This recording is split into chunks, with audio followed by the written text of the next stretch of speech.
1 अगस्त से रात 8:30 बजे सोनी पर। मैया को सब पता है, इतनी जल्दी तेरा पेट भर ही ना सकता।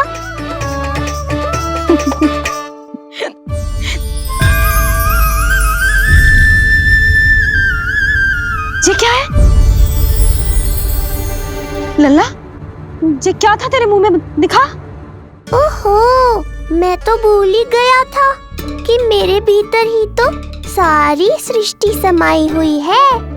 मैया ने उसकी झलक देख ली, अब क्या होगा? क्या हुआ यशोदा? सुनो जी, हमारे लल्ला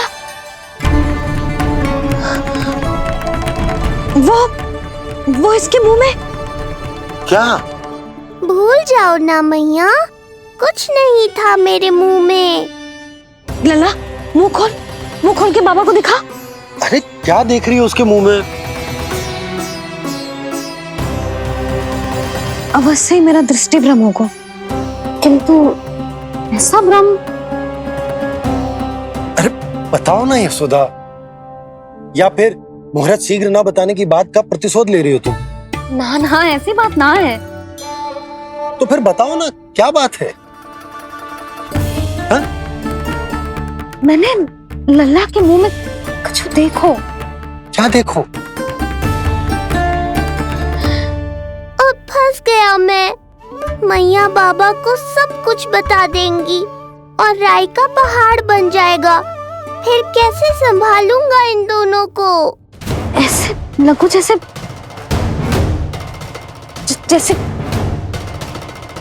पूरा का पूरा ब्रह्मांड। ब्रह्मांड लल्ला के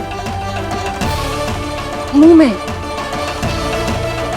अच्छा, तुम मेरा मुंह देखो। हाँ।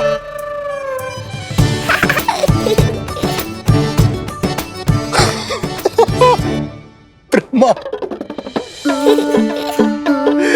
यशोदा, मुझे पता था आप मेरा उपहास उड़ाओगे। अरे नहीं, तुम देखो तो सही।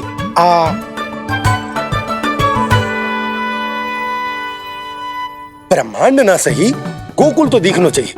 अरे गोकुल को राजा हूं मैं, है कि ना? है? देखो, अरे देखो। धन्यवाद बाबा, आपने इस बात को गंभीरता से नहीं लिया, इसलिए अब मैया भी नहीं लेंगी। आज तो बचा लिया आपने। आज के बाद ना आपको कुछ बताऊंगी ही ना। आप जाओ, नामकरण उत्सव की तैयारी करो। और हाँ, इस बार भी उत्सव छोटा ही करना है, जो तो मत ही बोलना आप। हाँ। अब इसे कैसे समझाऊं कि हम कोई भी उत्सव बड़ा ना कर सकते? व्यर्थ ही कंस की दृष्टि पड़ जाएगी हम पर।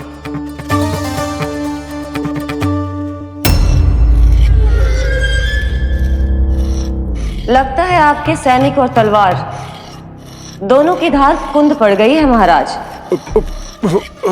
महाराज, मुझे भय था कि कहीं ऋषि गर्ग मुझे श्राप ना दे दे।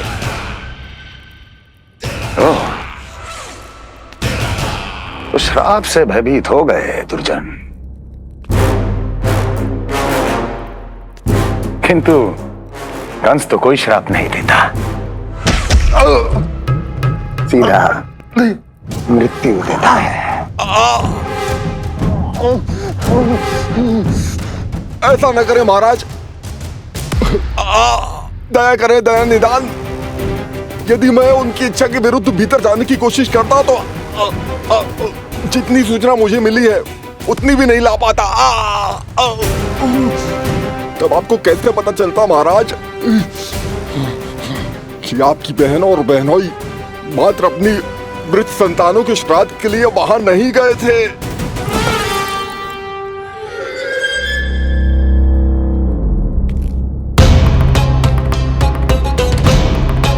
आगे बोलो।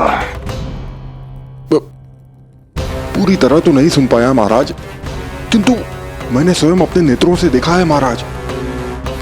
राजकुमारी देवकी ने ऋषि गर्ग के हाथ में कुछ दिया था। ये सत्य है महाराज, और ऋषि गर्ग ने उन दोनों को वचन भी दिया था सही समय की प्रतीक्षा कीजिए राजन, आपके दोनों कार्य पूर्ण होंगे। महाराज, मैं आपका सबसे विश्वसनीय सेवक हूं। आपके हर आदेश का पालन करना मेरा अधिकार है और मैंने अपने अधिकारों का पालन किया भी है महाराज। किंतु फिर भी यदि मेरी ओर से कोई भूल हुई हो, मुझे क्षमा करे दयानिधान, मुझे क्षमा करे। इसका अर्थ है कि उत्कच सही कह रहा था। वो दोनों अवश्य ही कोई ना कोई षड्यंत्र रच रहे हैं मेरे विरुद्ध। समय आ गया है, अब मुझे किसी ऐसे की खोज करनी होगी जो उतना ही शक्तिशाली हो जितनी की मेरी ये तलवार।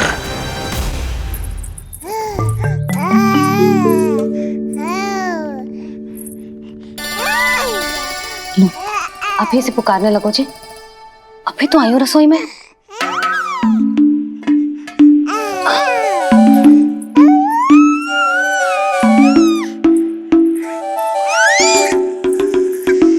शीघ्र ही तुझे भी अपने बाबा का हाथ बटाना पड़ेगा, समझ रहे हो ना? बटाएगा ना हाथ?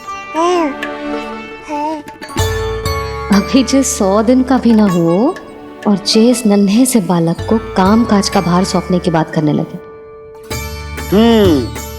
काम का नाम सुनते ही मुख से स्वर ना निकल रहे तेरे। अभी तो बड़ा ऊ कर रहा था। बता, हाथ बटाएगो के ना? अरे बता ना।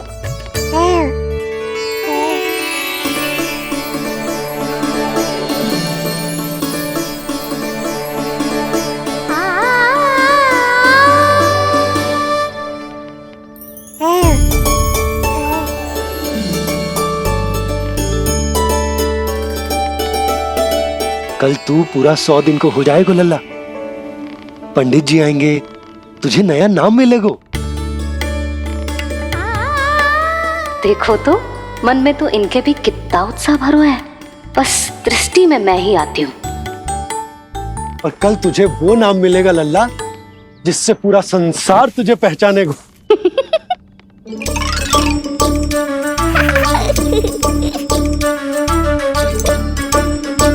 अब लल्ला, कितना कार्य शेष है और तूने मुझे बातों में लगा लियो। मुझे क्यों फंसा रहे हो बाबा? छुपाने की कोई आवश्यकता ना है। जितनी उत्साहित मैं हूँ उतने ही उत्साहित आप भी हो इसके नामकरण को लेके, पता है मुझे। लल्ला के नामकरण पे उसके बाबा उत्साहित ना होंगे? बिल्कुल होंगे, इसीलिए तो कह रही हूँ अपना उत्साह बांटो अपने लल्ला के साथ। मैं अभी आई। अच्छा, ऐसे तो तुम लल्ला को छोड़ के कहीं ना जाती। अभी कहाँ चली? रोहिणी जिज्जी के पास, और कहाँ। लल्ला और उसके दाऊ के नामकरण की तैयारी करनी है कि ना? कितने लोगों को आमंत्रित करना है, कितने प्रकार की मिठाइयां बनानी है, ढोल वाले को कितने बजे का समय देना है, ये सब सुनिश्चित करना है ना, ताकि जे उत्सव गोकुल का सबसे बड़ा उत्सव हो। अरे सूची देनी है जिज्जी को।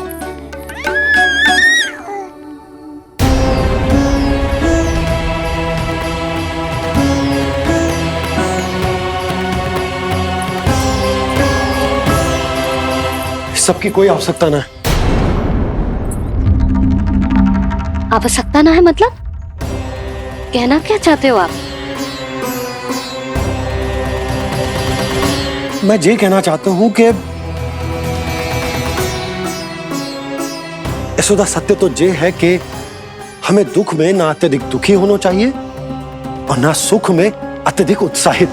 प्रसन्नता कितनी भी क्यों ना, हमें उत्सव संयम से ही मनाना चाहिए। इतने वर्ष संयम ही तो रखा था ना नंद जी। जे समय संयम का ना आनंद से बावले हो जाने का है।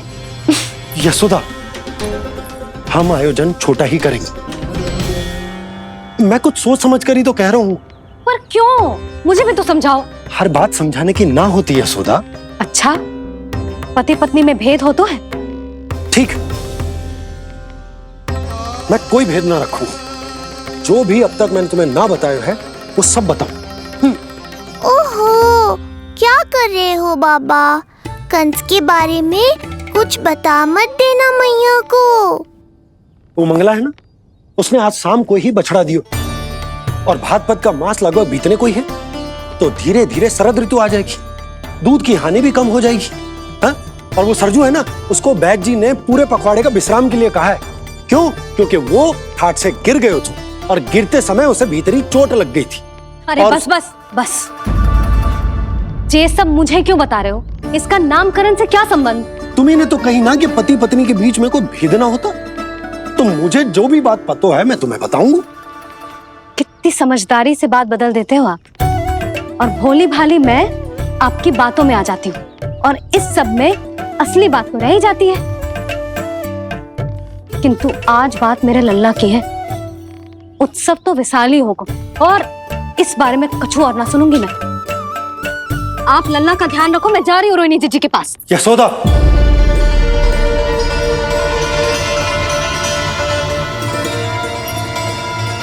बात केवल सुनने की ना होती, उसे समझना भी पड़ता है।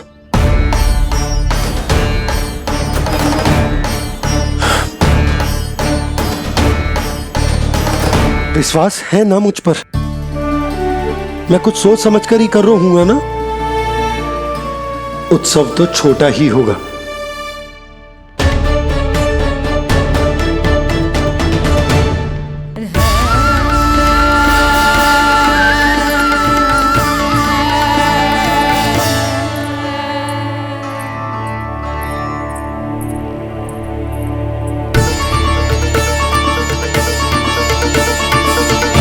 क्षमा करना लल्ला, तेरी मैया को डांटना पड़ गया।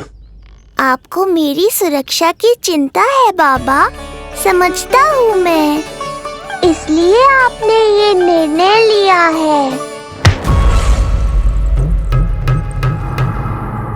समझ में नहीं आता, कब कौन सा निर्णय क्यों लेते हैं आप? यदि कंस को समझना इतना आसान होता तो कंस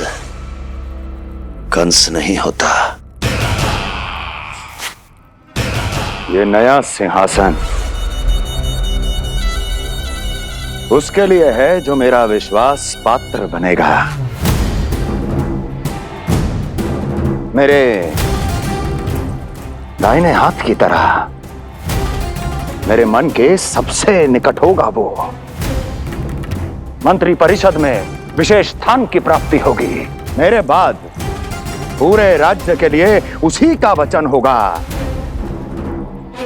शासन। किंतु ये अधिकार केवल उसे प्राप्त होगा जो मेरी परीक्षा में उत्तीर्ण होगा। मेरा सबसे महत्वपूर्ण कार्य करेगा वो। इसलिए जाओ, कह दो सभी बाहुबलियों को, महाबलियों को, दैत्यों को, दानवों को, प्रेतों को, पिशाचों को, सभी को यह सूचना दे दो ना ना ना ना, सूचना नहीं, चुनौती दो कि यदि साहस है तो आए, मेरी परीक्षा में उत्तीर्ण हो और इस सिंहासन पर बैठने का अधिकार प्राप्त कर ले। जाओ। और हां,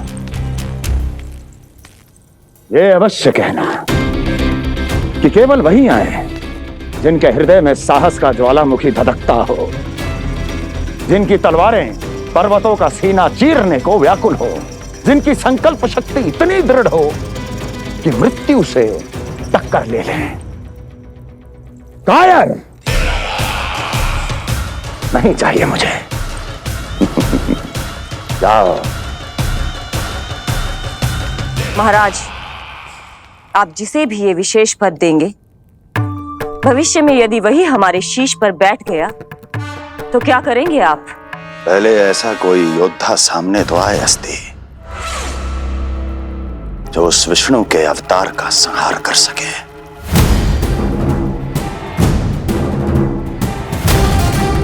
और जहां तक प्रश्न है हमारे शीश पर बैठने का, तो स्मरण रखो अस्ति, कंस को अच्छी तरह आता है ऐसे दुस्साहसियों को बीच दरबार में खड़ा करके अपनी उंगलियों के संकेत पर नृत्य करवाना। ता दीर्घ ता और अपना कार्य सिद्ध होने के बाद उनके तन से उनके शीश को उतारना। कंस को भली भांति आता है।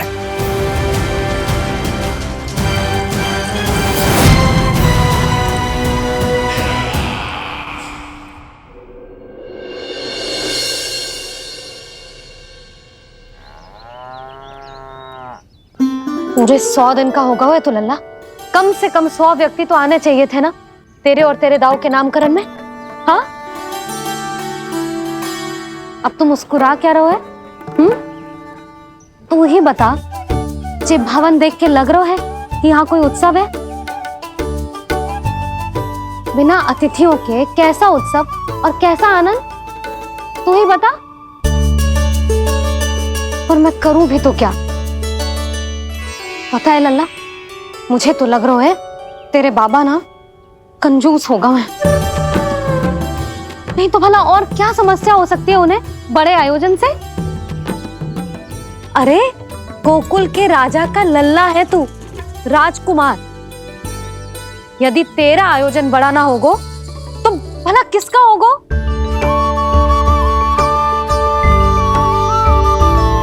मेरी ही भूल है, मैं भोली हूं, इसीलिए व्यर्थ में तेरे बाबा की बातों में आ गई। मैं भोली हूं ना, व्यर्थ में उनका कहा मान गई। किंतु अब ना मैं कोई मांग रखूंगी, ना मैं उनसे बात करूंगी। और कहे देती हूँ लल्ला, सावधान जो इस बार तू बीच में आया तो। हाँ नहीं तो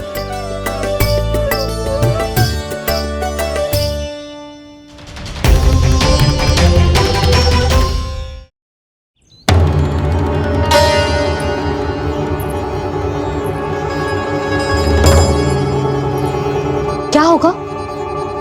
हाँ, सब ठीक तो है ना? आप इतनी चिंता में क्यों हो जी? कोई बुरी सूचना तो ना मिली? अब जे मत ही कहना कि जे भी मुझसे छुपाना पड़ेगा। जो भी है मुझे बताओ। पंडित सदानंद जी महाराज वो नामकरण के लिए ना आ सकी। उनकी बिटिया के पांव भारी, उसे लिवाने वो समधियाने गए। ये तो शुभ समाचार है।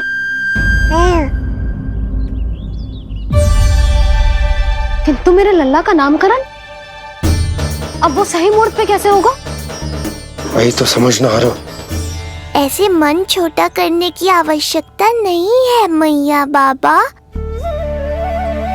आप दोनों तो स्वागत की तैयारी करो, आ रहे हैं वो।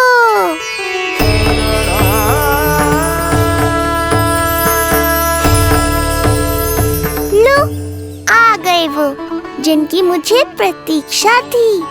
आप दोनों व्यर्थ ही चिंता कर रहे थे।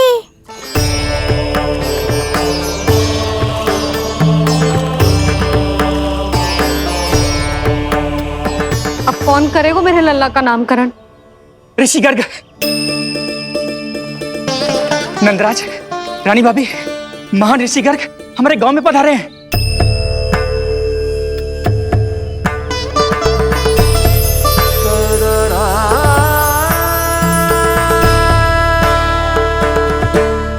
ऋषि गर्ग गोकुल में?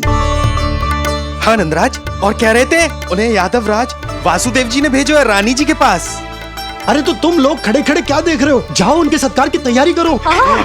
जी यशोदा, उनके स्वागत की तैयारी करो। सुनो जी, वो तो यादवों के कुलगुरु है ना, रोहिणी जीजी के यहाँ आए, हमारे यहाँ आएंगे।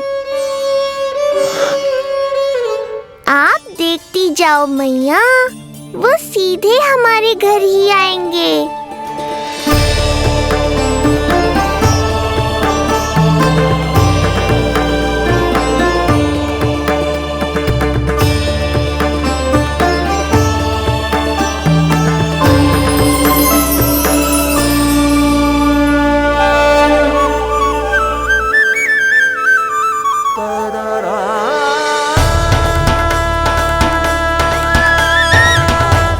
ये क्या हो रहा है मुझे? मैं उस भवन की ओर क्यों बढ़ा जा रहा हूँ? क्योंकि आपके यहाँ आने से ही मेरी मैया बाबा की चिंता समाप्त होगी ऋषिवर। ये बात तो मैं न जानता, परंतु मुझे जाकर उनको स्वागत करना चाहिए।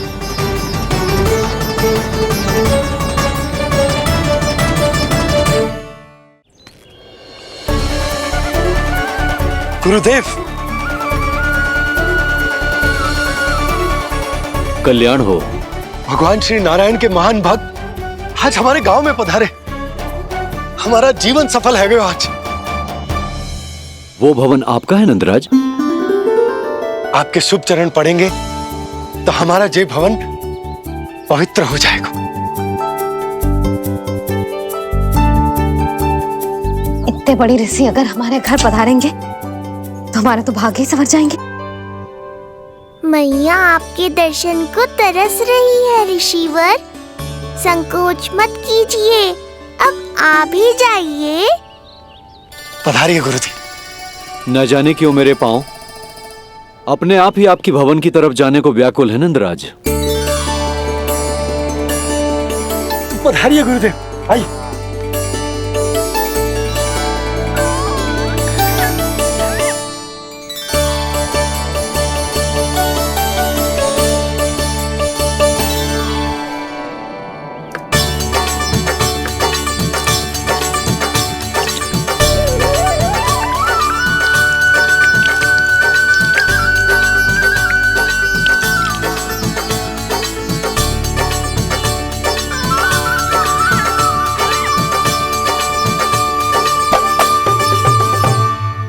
कल्याण हो। पधारिए।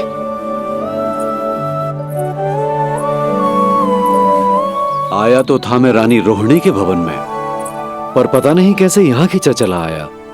विराजिए गुरुदेव। महाराज, आप इसे भी रोहिणी जिज्जी का ही घर समझिए। मैं अब भी बुला कर लाती हूँ। महाराज, ये हमारा सौभाग्य है कि आपने यहाँ आना स्वीकार किया। कहिए, क्या सेवा करूं मैं आपकी? मुझे आपके भाई वासुदेव ने भेजा है नंदराज।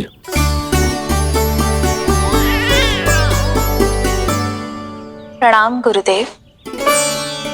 स्वामी जी ने आपसे इतनी दूर आने का आग्रह किया है। अवश्य ही कोई बड़ा कारण होगा। कारण तो है। आपके पुत्र का नामकरण करने आया हूं मैं यहाँ।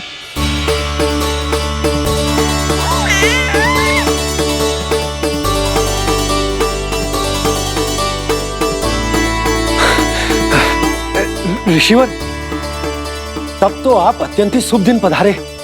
आज का ही मुहूर्त निकलो है भाभी के लल्ला और हमारे लल्ला के नामकरण के लिए। हम तो पंडित जी गांव से बाहर हैं, इसीलिए आप। अब तो आप यहाँ आ गए हो, आप हमारे भी लल्ला का नामकरण कर दो ना। पुत्री, ये क्या कह रही हो तुम?